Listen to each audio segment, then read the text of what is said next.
አንድ ጊዜ ብቻ የኢራንን ጉድ ስሙ። የኢራንን ማለት ነው። እኔ ማንም ደጋፊ አይደለሁም፣ ግን በጣም ከመረጃው ከዜናው ይልቅ በጣም ያስገረመኝን ነገር ብቻ አላካፍላችሁ።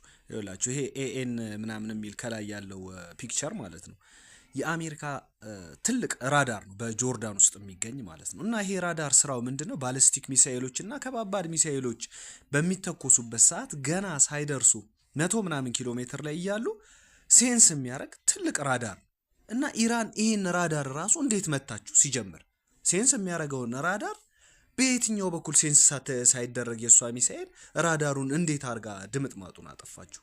በጣም ነው የሚገርመው። ይኸውላችሁ የሳተላይት ምልክት ምስል ይኸውላችሁ አሁን ይሄ በሳተላይት የተነሳ ነው ተመቶ ማለት ነው ራዳሩ እና በቃ ደበደበች ነው። በዙሪያው 10 ምናምን ሀገር ያ ሁሉ ሀገር የምትመታው ኢራን አሜሪካ ይሄ ሁሉ ሀያል ሆና እንደው ላጥፋ እውነት ማጥፋት ብትችል አታጠፋትም ነበር?